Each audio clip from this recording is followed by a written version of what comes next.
Hello. Okay, hello everyone. My name is Eddie. Thank you for attending this class.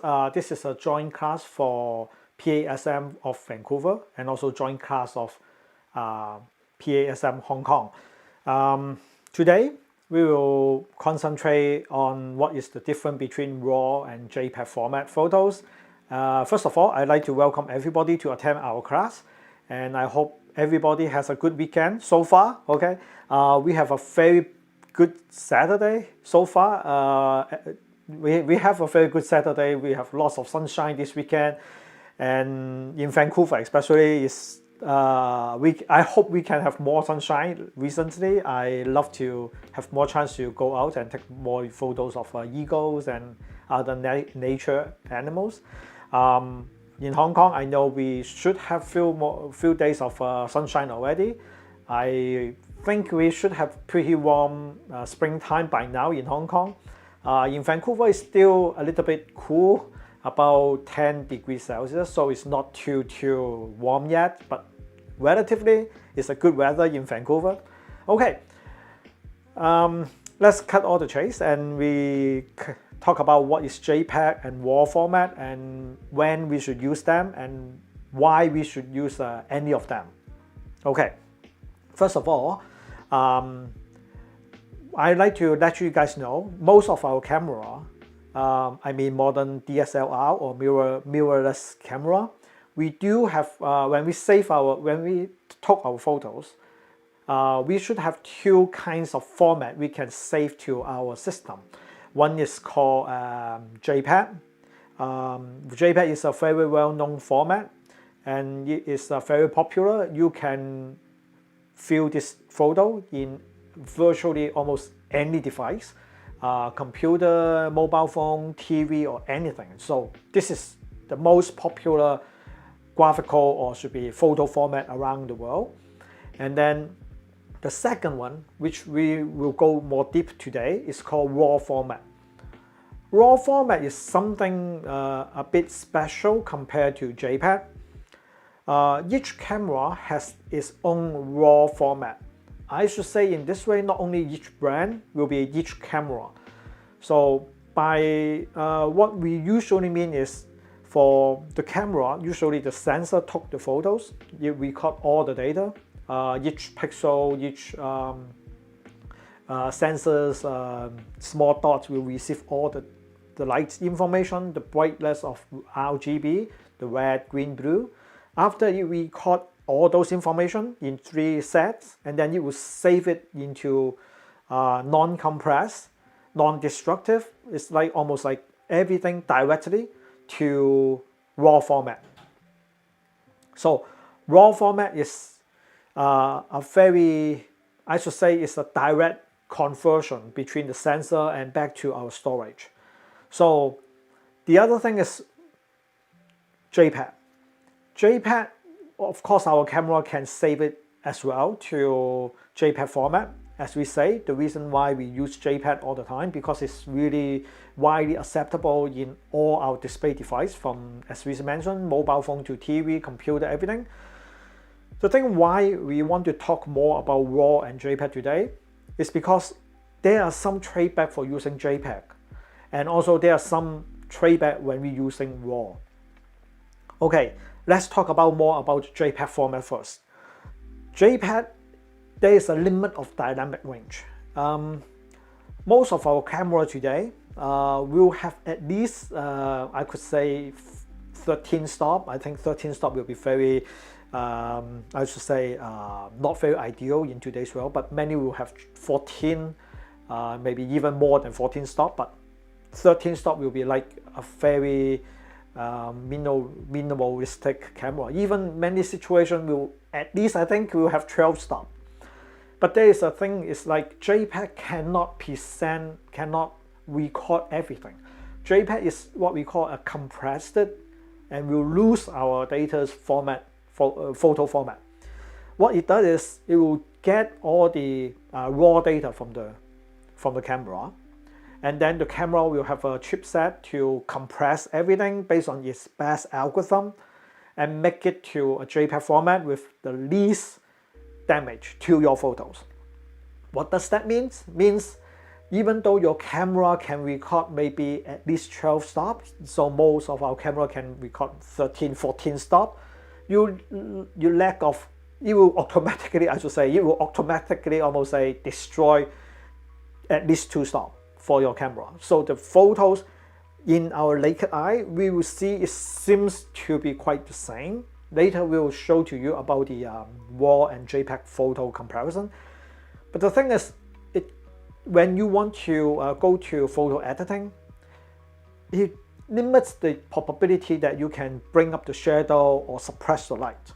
So because it lack of this kind of dynamic range, so it sacrifices a lot of data, a lot of details in the shadow, or a lot of detail in the bright, on the white side you lost like that.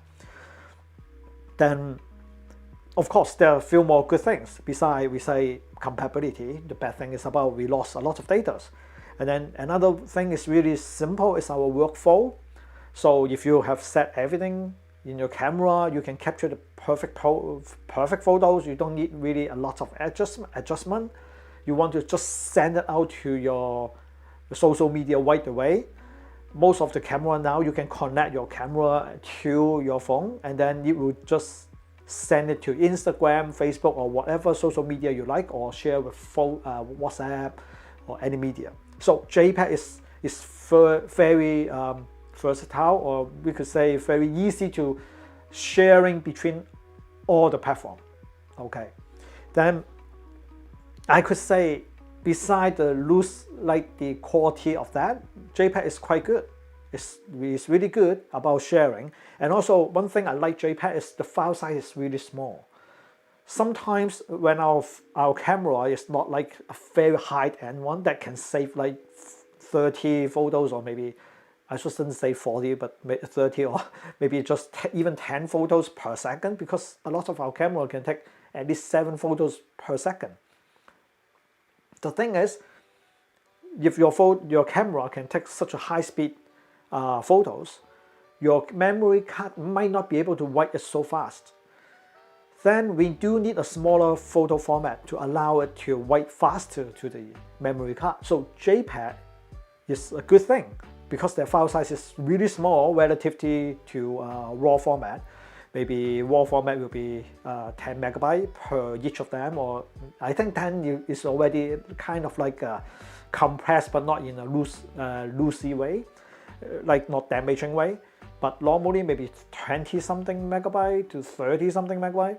But JPEG may be just 1 megabyte. So if you factor that in many photos, even you can save a lot of storage in your computer and your NAS or whatever service you use for storing all your photos.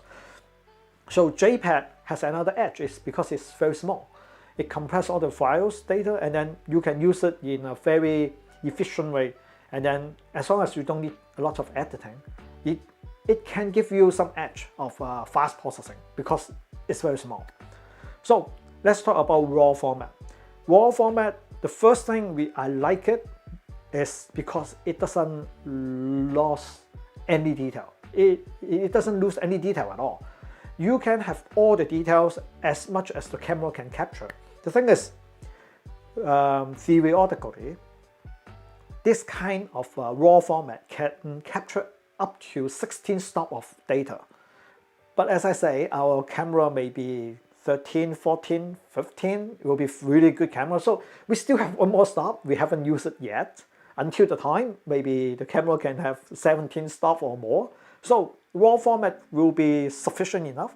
And I do believe as the camera progresses, the sensor progresses and everything, camera manufacturer will have their own unique RAW format, can support more than 16 stop. Right now, they'll concentrate mostly about 16 stop format. But of course, we don't need to worry too much because RAW format capture every dynamic range of what your camera can produce. Okay, so quality is the thing that it does the best. Okay, the second thing I could think of is really good is it also didn't have any editing by the camera. The camera will try its best just to get every details to the data. So it didn't do much denoise, or some camera factory will not do any denoise at all. It will not correct your lens. Okay, so later on when we see the comparison JPEG and RAW, you will see there is obviously what we call the lens correction in the JPEG, but not in the RAW. So this is something we have to remember. JPEG, the camera does everything, and so then we don't have to do it afterward. So besides capture every single perfect details, I could say, from your camera, the thing is, it has a very big drawback about it cannot work really fast. Imagine if you like press your shutter like continuously and you have try to capture as much photo as possible with like nowadays like Canon R5 or Sony A1, I should say, yeah, the A1, the newest model, 20 frames per second, 20 frames per second, which each of them with RAW format. You do need to have a very fast memory card to write all the data inside to it, okay? You can't just buy any cheap memory card and then plug it in and think, why my camera can't record so much data? Might be you may be able to do it, but then the problem is when it fill up all the buffer, then it's gone. You have to wait till it write back to your memory card, and meanwhile your camera might not be able to take any more photos. In the old time, like I use a slow memory card, I will have to wait maybe 2, 3, 4 seconds. Someone using A9 camera from Sony, they said they have to wait quite a long time to write back everything, because back then the memory card's write speed is not so fast. They might have that standard, but not many people will try to use it because it's too expensive. So the one of the major drawback is because the file size is too big, it captures too much things. It's just not fast enough. If you are doing some sport events, and then you might run into some trouble about not writing fast enough to your memory card. And then there's another thing, it's about the workflow. If you have tons of photos, you want to just import to your computer, okay? I don't even need to mention it wastes a lot. I shouldn't say waste, but it just use up a lot of capacity of your hard drive or your M.2 very fast SSD. So then you have to go through them, and it's slow because each of them are quite big. And then you can fill, if you have hundreds of them, you have to go through all of them. Especially if you are doing bird photography, then you have to spend more time to fine tune and edit and load it in. So it's a headache. So in conclusion, I should say the balance of these two is like JPEG is a very small file format. You can use it to share everywhere, and then it's very, very small, save up a lot of your hard drive space. I know a lot of people will say this is useless or meaningless. Today's storage space is almost like costs nothing, right? And then RAW format costs a lot of time, and I would say a lot of edit time, and also you have to counter in about the storage space and everything. But people say if you take few good photos, you just edit few of them. You don't need to edit all of them. And then this comes the major drawback about the RAW format.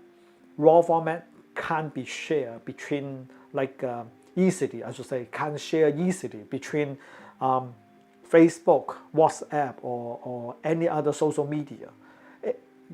It's a proprietary format.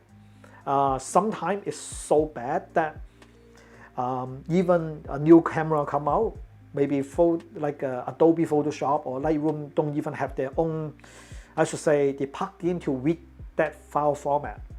So you have to wait, okay, maybe 1 month, few months before it's really terrible. Like really 3 months to 6 months is really terrible. Now it's way better, maybe 1 month before you have the actual RAW format reader or plugin, and you can read it in Lightroom or Photoshop. Of course, you might say some camera factory, they have what they call a RAW format converter. You can use that and convert the format to JPEG. No, that means you destroy the photo, right? Again, so you have to export it to another format called DNG or another format called TIFF. This two format is also very traditional, like there's no compression, and I should say there's no loss in the picture format. But the thing is, it's also very big. So if I don't have the proper plugin for Lightroom or your photo editing software, you have to use your camera manufacturer software in your computer and export everything to DNG or TIFF to edit in Photoshop or Lightroom or other software. So this is a pain in our ass, like I say, and it costs a lot of time. And also you might need a lot of storage if you really want to do all of them. But I would suggest try not to do all of them. Really pick up the one that you like and spend more time on editing them. So the difference about RAW is about if you can fine-tune the photos details. If sometimes you want to take the photos, you want to do it in the later time, you want to fine-tune everything, also take the RAW format. Okay.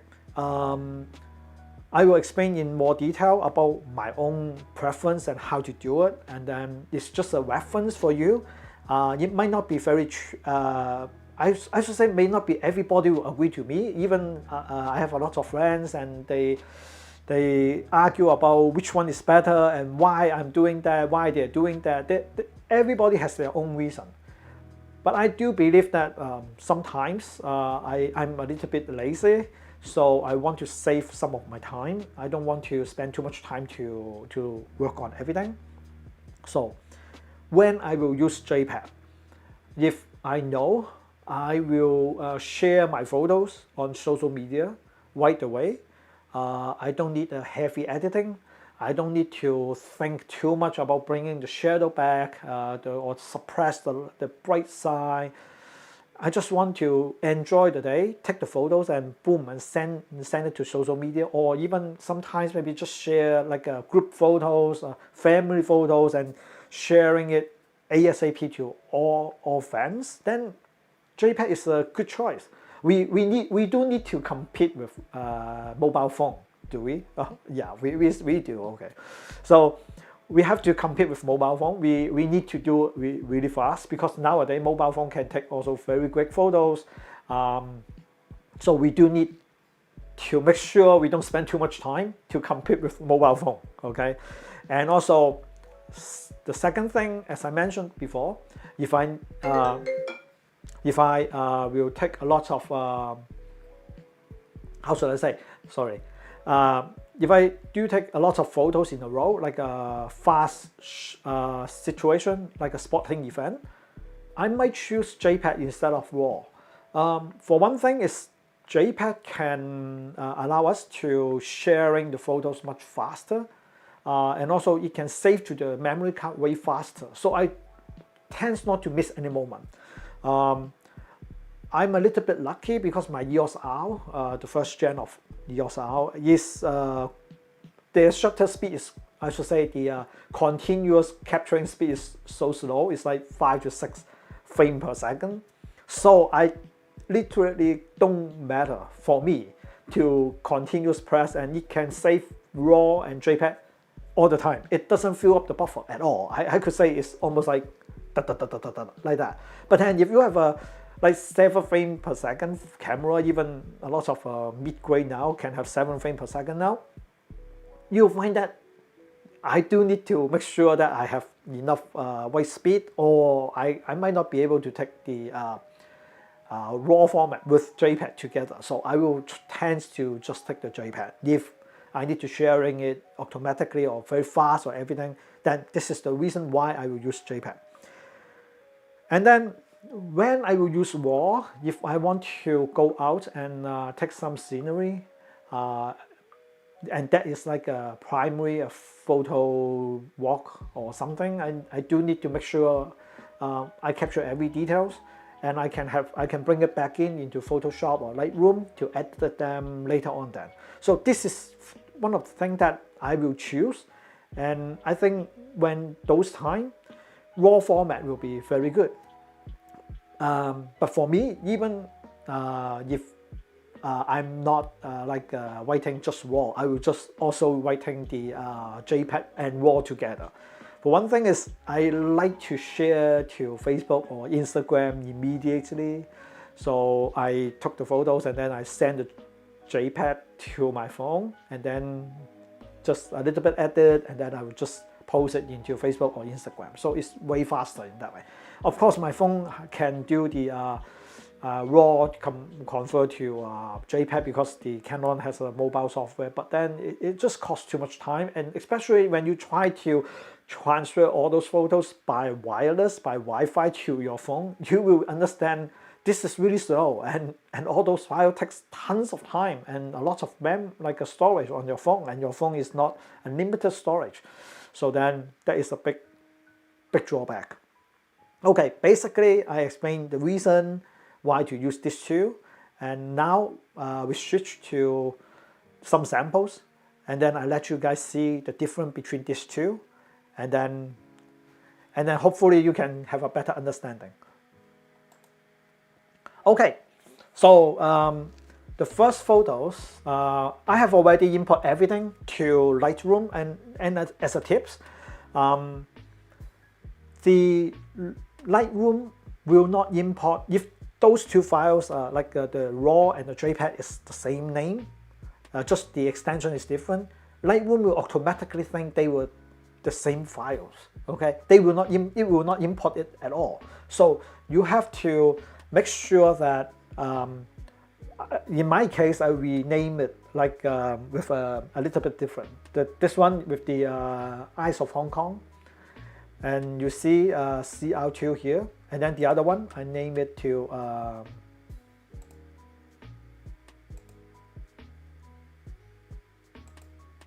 oh, sorry, it's a little bit slow.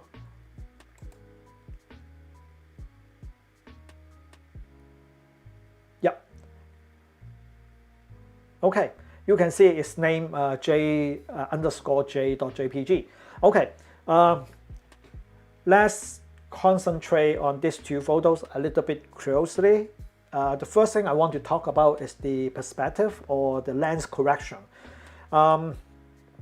These two photos should be identical, but in my camera setting, I switch on what we call the lens correction.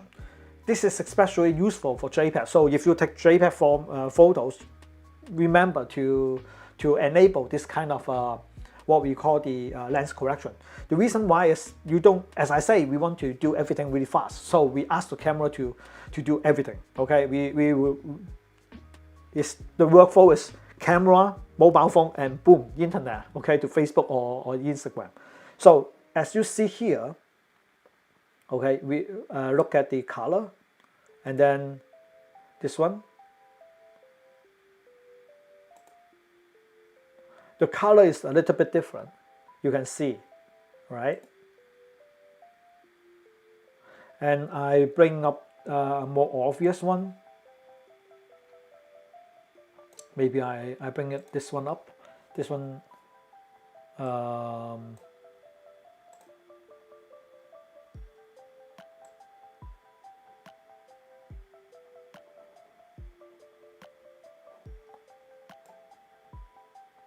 Oh, I think I do need to check which lens I'm using. This one should be.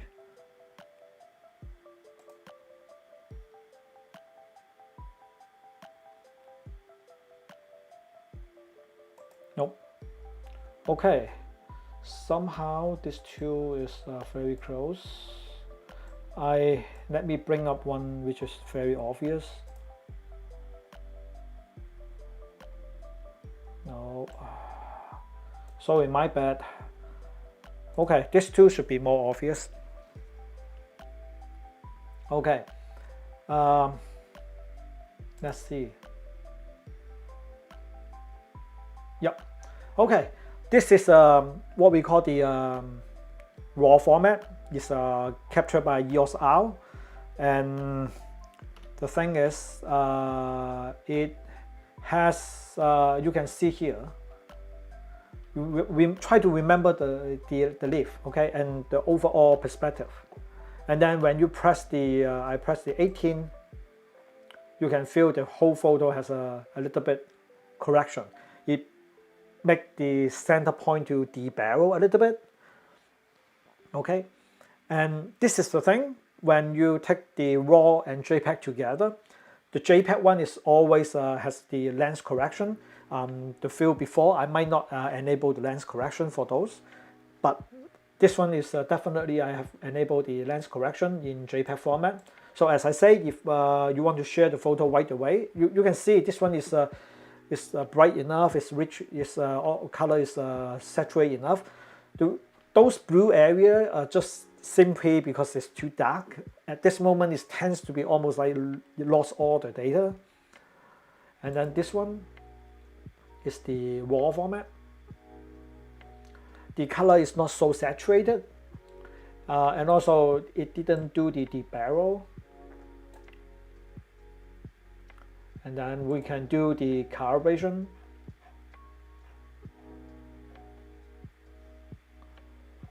Oh, sorry, I mean lens correction. So there's a good thing for Lightroom. It has almost all the lens, and in their database, you can see here, Canon, everything, Canon EOS EF 24 to 105.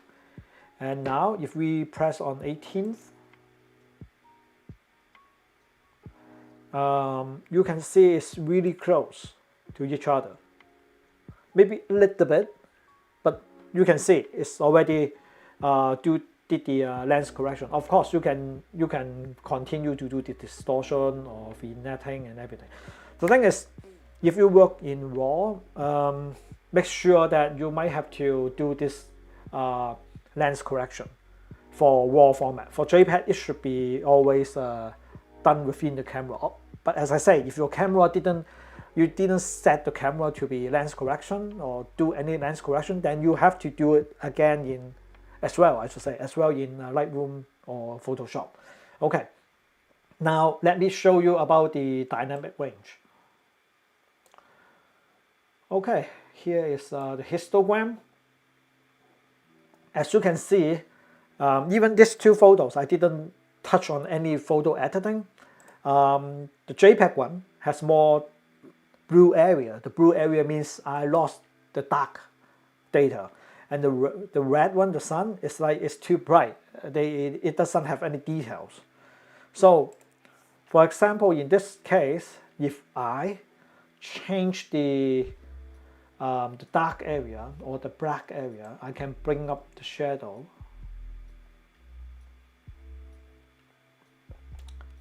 And then I can bring up this shadow.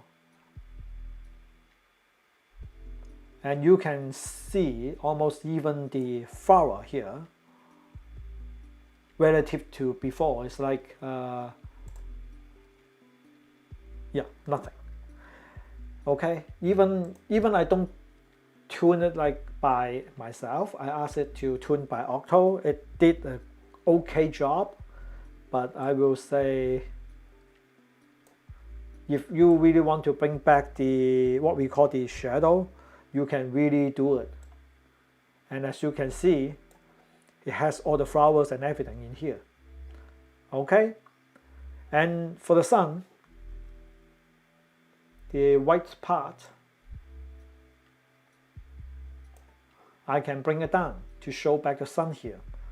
And then, but of course, the sun days, based on the lens, it can't capture any dark spot of the sun. Okay, this is the same photos. For one thing, I can copy all the data,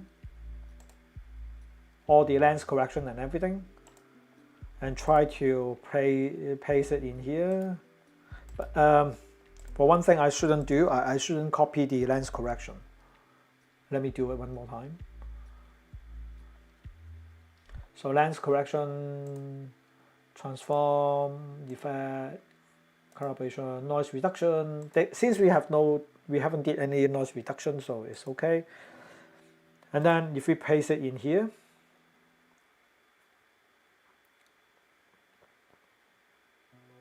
paste setting.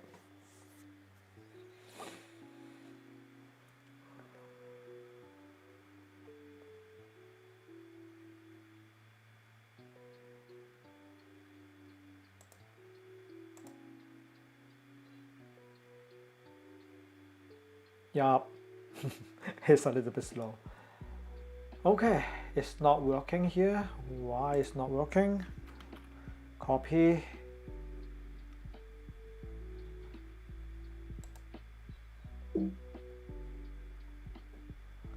Okay, sharp exposure, copy, and again, paste setting here. If not, I will just do manually. Paste setting, yeah, it's pasting. Okay. Okay, voila, it's done. So if you check here, the flower, and here the grass, and this one,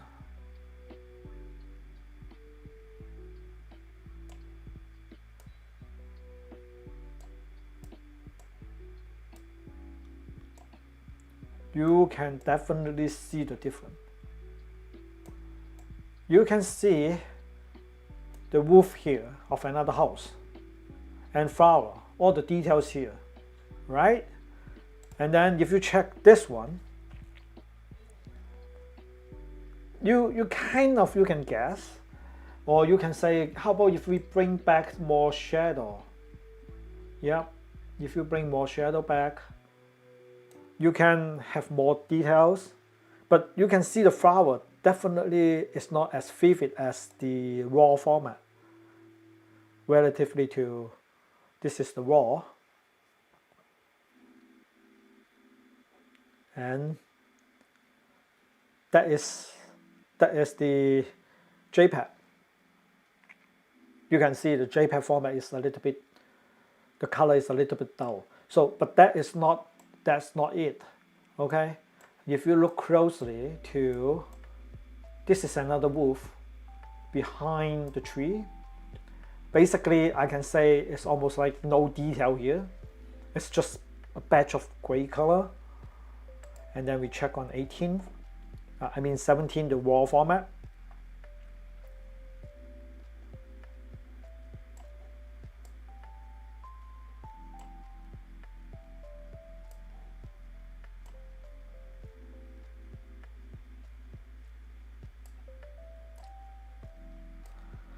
You have a little bit pattern here. It's not really clear, but at least you have something. And the tree here, you still see a little bit texture. And for JPEG, it's almost nothing. And you can see some artifact here. So this is the thing, what we call the loose, like a loosey compression. It really lost a lot of details. If you want to bring back the what we call the shadow part or the bright part, bright part, it simply cannot do.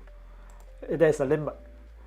And then for the raw format, you will be able to do a lot more. And of course, I didn't do the denoise. You can use the denoise and remove some of the noise, and get more details for your photos. Okay, this, if we zoom out, it is not so bad. Okay, but I think you can still see the difference. Although this one you say, oh, it's not the color is not saturated enough, then actually you can just say I add back. This is maybe too much. I add back the saturation to make it more vivid. But even though it's without this kind of saturation, you already see the details. So this is for one thing, and then this is another thing, which is like an indoor situation. This is S-shot. This is the raw format, and this is the JPEG format. You can see the JPEG, this part is quite dark. Okay, but if you take this kind of photos, normally you want to light up the whole room, everything. You want to light up everything. The thing is, sometimes you might not be able to do it. They might not have enough light. So one trick is you just take the photos and then try to improve, like light up the shadow part and the back part. You see I'm doing like a very extremely into the other section. Okay, normally we shouldn't do it like that. And the white part, I want to show, these few photos are quite extreme. I want to show to you that what you can do. I will try to reduce this fluorescent light brightness a little bit more. Add in a little bit exposure, maybe a little bit more contrast. Okay, so I have the back side, which is relatively lit up. It's not too bad. As I say, we copy the same setting. Copy setting without the lens correction. Okay, copy everything, and then we paste to the JPEG file.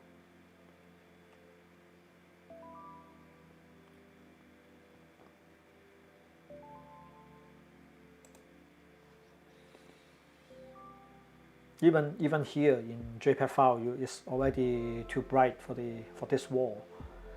Even it's just outside the, and also here it's too bright. So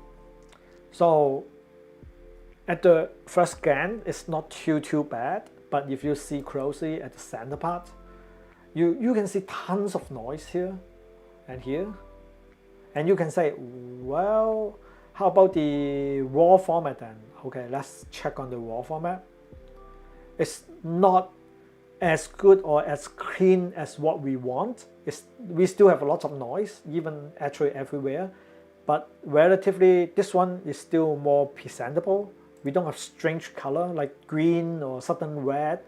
This one is red, greenish, random colors. So you can try to denoise it, but basically it doesn't have any more details. So it just randomly guess or try to amplify the value, to multiply the value to more appealing in our eyes. But it's just not that great. So in this kind of situation, I will suggest you to take like a RAW and JPEG format together, and using this technique to lighten up the shadow, maybe suppress the highlight a little bit more, or the white color a little bit more. Yeah, to give it a more natural looking for the whole photo, and people will think that everything is lightened up. But of course, the original one is this. Okay, it's this. That area is pitch black. There's no light, and we just use the photo, like the Lightroom, to lighten up that area. I don't even bring my light or anything to that apartment to do these photos. And one thing is like, if you have light in those areas, you can definitely bring back way better quality. But this is one of the extreme situations, and even the sync and everything, if I do it like undo reset, and you can see the sync here, everything, it looks much more present. People will be feeling happy, especially for real estate photos. They like to see photo really bright. So this is one of the technique to take photos and tune up the shadow and everything without changing to the this very strange photos. You can see, even I don't zoom in, you can see the artifact here because the original one is way too dark. Okay, let's see a few more.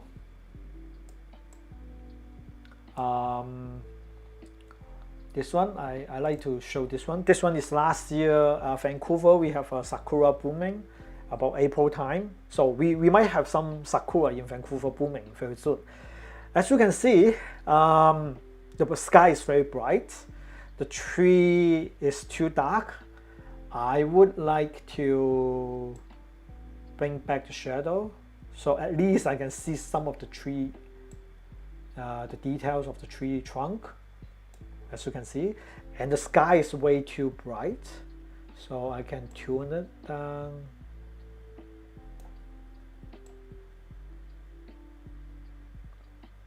I really do need to make sure the bright sky is there. Even you can see even the sun is here.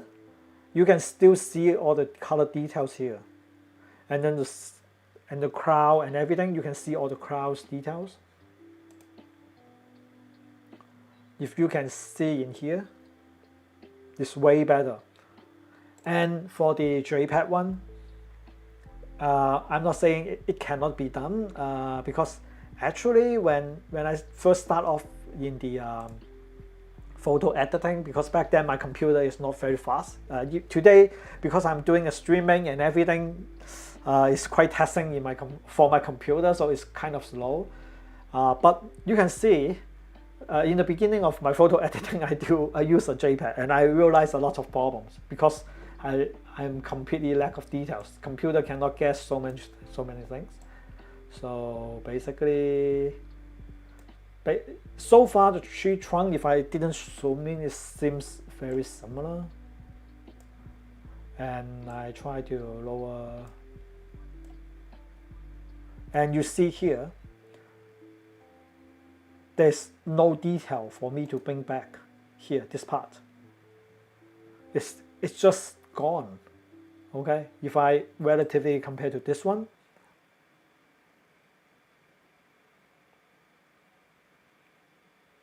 you can definitely see here, still there's several dynamic range in here. This is the thing that I try to explain, because JPEG compressed, it lost just way too much dynamic range, and it will have this kind of problem. And sometimes when we do like wildlife photography, I do want to show to you guys. For this one, it's a bird I took, I think 2-3 weeks ago. This is left hand side, is right hand side here. On our left hand side, it's a little bit dark. So because it's a wildlife, I can't ask it to repose itself, and I can't ask the sun to change direction or change the light, or I grab a reflector to do it. The ideal way, I just tune this part up a little bit. Suppress the highlight a little bit. Okay, so even now you can see the bird's left and right side is not so much indifferent. Of course, you can still see a very hard shadow, but it's not like before. This is like before. Before, this part is way darker, and then when we added it, you can see it's way better. And then of course maybe I can tune down a little bit of overall exposure and add in a little bit the contrast to make sure the dark and the bright part can separate a little bit better.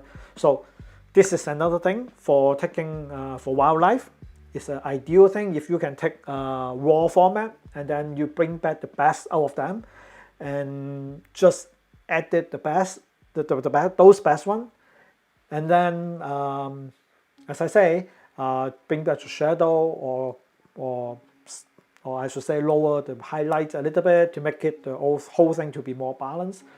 Can I do it with a JPEG? You can. You can do it, because sometimes in wildlife photography you do need to have a very fast shutter speed and everything.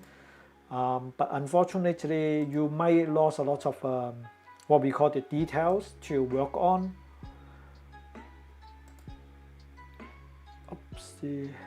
Develop setting, copy paste setting. For this one, because it's not like I should say it's quite proper. I can't say it's really good properly, or I can't say I'm a very good. I would say the color is okay, the exposure is okay, and if JPEG is done right, you can see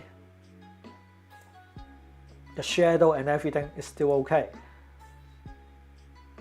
You know, for all.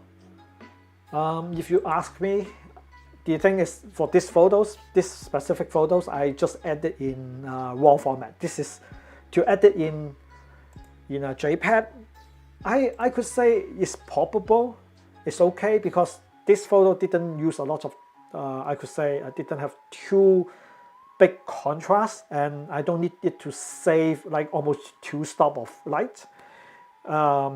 It's okay. You can use JPEG to do it. And as I say, that's why in the very early of my photo experience, I use a JPEG because I know it's not too really bad if I took the photos, expose everything quite correctly, okay, like this one, I still be able to bring back the shadow and everything. So this one, if you do everything correct, it's okay.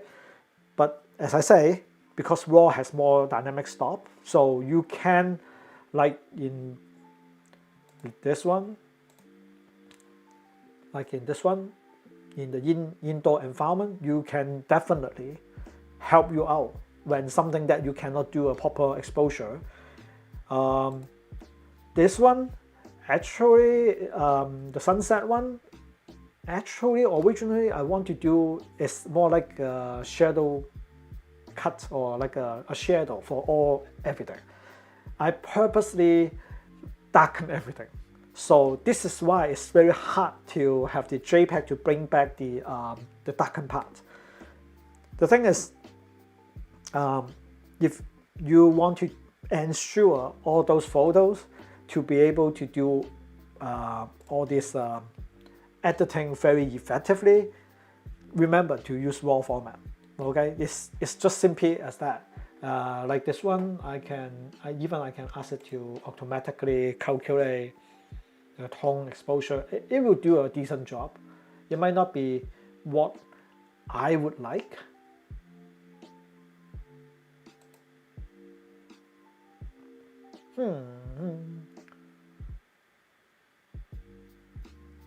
Okay, it's definitely not I would like, but this is at least it did a decent job. It's not too bad. So in conclusion, it's like, first of all, when we want to speed up our workflow, we can use JPEG. This is, some people might think if you use JPEG, then you lose a lot of details. But as you can see in our bird photos, you realize that it didn't hurt so much. Okay, if you expose your photo kind of correct, okay, or I should say quite correctly, okay, everything should be okay. You have a lot of dynamic range to work on as well. Okay, although you, as I say, you lost few stops already, but it still gives you a decent photo even if you edit it. But sometimes we do need few more stops. Then I will choose RAW format and make sure I can have all the data, all the details I can edit. And also another thing for using what I say the RAW format, because it doesn't compress, it doesn't have a very strange JPEG artifact like the one that you see in the green, red, brownish color patch at the back in the house. And yes, JPEG can do a lot of damage to your photos, but as well it can give you a very good and easier way to understand and learn how to do it. And my suggestion to all of you guys, to when to use when or which one, it really sometimes depends on your equipment and how you want to export your photos. If you want to point and shoot and everything shared in Facebook or Instagram, you just will do a very minimal editing, not a lot. Actually, JPEG is a good solution. I know many people shoot RAW will yell at me, but this is actually not bad. It is a quite good solution. It's fast, it saves your time, and it provides quite a decent photos, as you see in the bird's photo, especially with a modern camera. They can compress a very good JPEG files. It doesn't, like years before, JPEG is really terrible, and they have no idea what they are doing in JPEG format. And then now JPEG really can shine a little bit more, and workflow is really fast. Then when will I use RAW format? If I do a commercial shoot out, I have time and I need to make sure that even I screw up a little bit, exposure a little bit is under or over, I have enough dynamic range to work on it in the later post editing. This is something that you have to remember and use the RAW format. So far for me, most of my time, even for my professional work or in commercial work, I use JPEG and RAW. If I just do something for fun, for family, or just something I don't want to waste too much time to edit in the later time, everything will be JPEG. Will I just use RAW instead of JPEG? As I say, because my camera frame per second is too low, so I can use JPEG and RAW. But for those who has a very fast frame rate for camera, that's your call. If you find you press a lot of shutters, and I should say if you take tons of photos in a row, like in a row, and then the buffer is not fast enough to write all the data back to the memory card, then I might suggest just use RAW. If it's even not fast enough for your memory card, maybe you don't want to buy a new memory card, then maybe try JPEG. And at the end, if you say I can buy very fast memory card and I don't care about my workflow and I do want to have the best of the best for every time, use RAW for most of the time.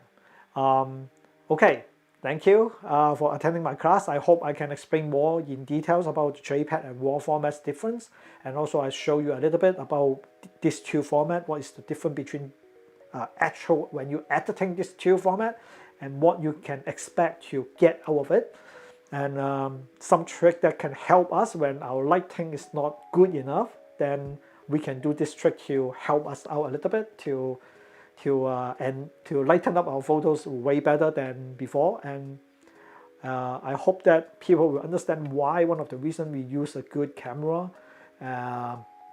with RAW format can sometimes outperform even high dynamic range photos. Sometimes when we just compare JPEG, we might not be able to win over the mobile phone for some I should say for a lot of time. So I'm I am trying to make all of us who own cameras or something to make sure that we are proud enough to show to others people that actually my camera can do this and your phone might not be able to do that. Okay, and thank you for attending my class, and hope to see you 2 weeks from now. 2 weeks from now we have another class for the composition. We will talk about the basic tool composition. I will see if our time is enough or not. If we do have enough time, we'll cover more about the composition, when to use it, how to use it, and why these two are the fundamental one that we should and we have to remember, okay, how to use it. Okay, before we really end this video, I like to remind all Hong Kong members of PASM. We do have we have a photo walk hosted by another host called Mark. It's on April 6th. Okay, and if any of you guys have not joined Hong Kong Meetup group, please do. I think this YouTube video should have a link to meetup.com.